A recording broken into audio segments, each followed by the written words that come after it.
So we're here with Dr. Everly to talk about returning back to school. So of course we were remote for 2 weeks. We were. And there was some speculation about coming back or when we'd come back, but we did come back Tuesday. And then there was a letter sent out afterwards that, yeah, we are coming back Tuesday, but we might return remote. Can you just comment on the we might return remote part? Sure. I know that's something that's on everyone's mind, and we need to make sure that everyone understands the current dynamics of our situation. So when we chose to go remote for 8 days, there were some key things that we looked at, key data points. So one of them was our staff absences. So we had reached 70 staff absent just on that very first day back, and then additional staff during that school day were going home sick, and we knew they would not be there at school the following day. And is that staff, like not just teachers, that's like all of staff? Correct. Like we have our support staff plays a very important role. Certainly many teachers were part of that number. Right. Also our bus drivers, our maintenance custodial staff, and our assistants, our parapros who help us with our students in the classrooms. Yeah. So we had 70 and growing staff absences on that day. The other key data point that led to the decision to go remote on that day was our student absenteeism. So schools all over Michigan follow the same rules to have a day of school count towards their 180 days that they're required to have. Right. And they have to have 75% of students in attendance in order to count that day. Otherwise, the day is like a canceled day of school. It doesn't count. So we were just a smidge above 75%. We barely made it.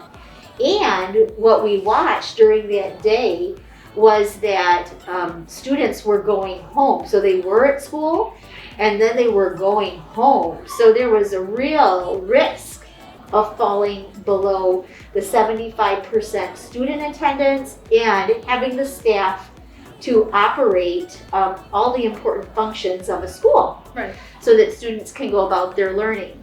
So the decision then was made to go remote for 8 days, and 8 school days, and we would come back on Tuesday.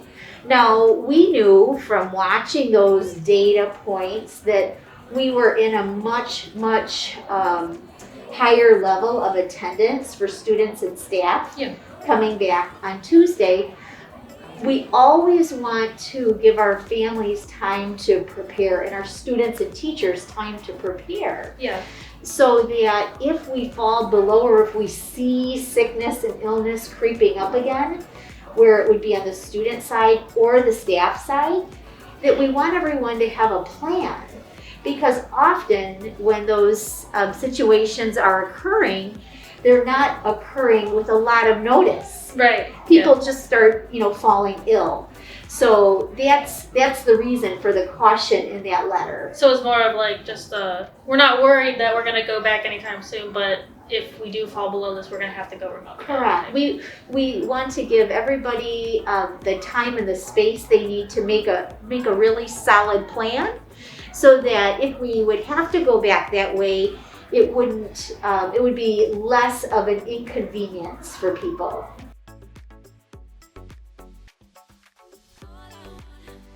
I know personally a lot of people that got COVID even over while we were remote. So they're not allowed to come back. So there is a plan in place, and I see you have a chart. Yeah, exactly. So we just go over like a couple of those situations. Sure. Yeah, and it's important to know, we published this chart. We've tried to publish our guidance all the way along throughout the pandemic. Right. But this chart is meant to be a tool so that people could reference it if they have a situation that comes up. Staff, parents, or students can take a look at it and try to find the answer, but also know that if the answer's not there or if something seems confusing, Yeah. that we have our medical team here at the school, led by our school nurse, who can help with those questions. And just if people don't know, the school nurse is down in the lower learning commons, in the back where the health liaison is. So. Well, and we also need to mention here at Monroe High School, we have a beautiful partnership with ProMedica. Yes. And, so we have staff from our hospital here to help serve and answer those questions if they come up. So we already talked about what happens if you're an adult and you're fully boosted and everything. Right. But what happens if you're underage and you can't get the booster yet? Yeah.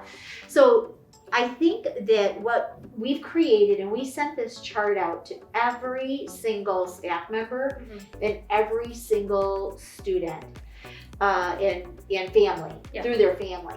So I think that if you have a situation at home that you're wondering about, the first step is to look at the chart and then see where you fall, what category you fall under. If you're symptomatic at all, you're always going to need to stay home. If you're not experiencing symptoms, then there are some exceptions to staying home where we engage in the Test to Stay program. And so then the information that you need is on this chart. And I think it's important that every, kind of like our last question that you asked me, in every school there's also a medical person. Yeah. And this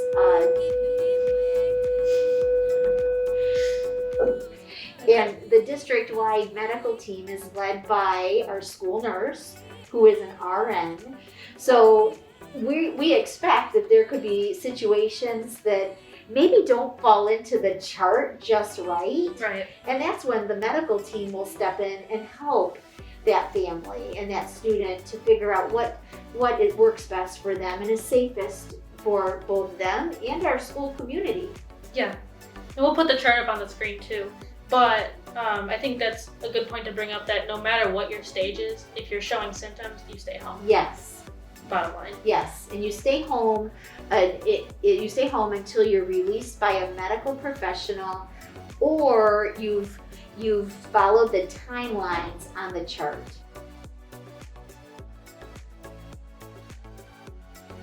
ProMedica office that's down in the lower learning commons. I know that because I've been tested, of course, they do testing for both COVID and flu. So you can go down there and get tests within 15 minutes, I think. Right. For both of those. And I know you need parent permission, they call home and everything like that. Yeah. But if you were, say you were sick at home, what would you want the procedure to be for coming to school? That's a really good point, because and a great question to clarify for everyone. Yeah. Our tests at school are, of course, always with parent permission. Yeah. So that's the first thing.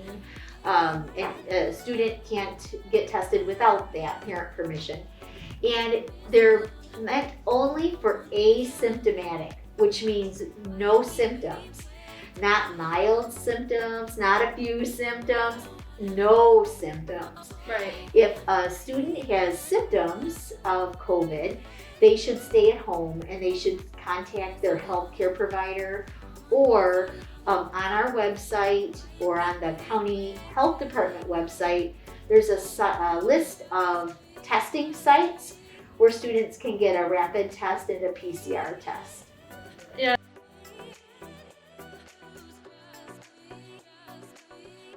So even if you're negative or positive, obviously you should take the absence if you're not feeling well, just in case, without being tested. Absolutely. So if it's such an important part to keeping our schools open and keeping in-person learning going. Yeah. If you don't feel well, you have to stay home.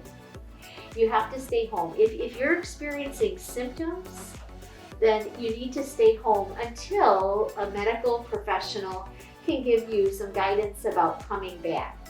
The medical professionals are the ones who could say, oh, this is, they can diagnose the problem and then release the student or the staff member to come back to school. And with that, though, we do have an attendance policy. And I know that for a lot of students, especially this year, they're up on their attendance for that reason. So what if you were, like, let's say you were up on your absences already, and you were symptomatic. What should they do then? Yeah, I think the best thing for any student at any one of our schools, especially Monroe High School with the policy that you're referring to, Sam, Yeah. is to talk with your counselor, talk with your administrators, talk with your teachers, and they will help understand each individual situation. Yeah. Because everyone is so different with their absences and how they've accumulated them. Right. That is the best advice, is to talk with those people here at our school who want to help you. Yeah. Okay.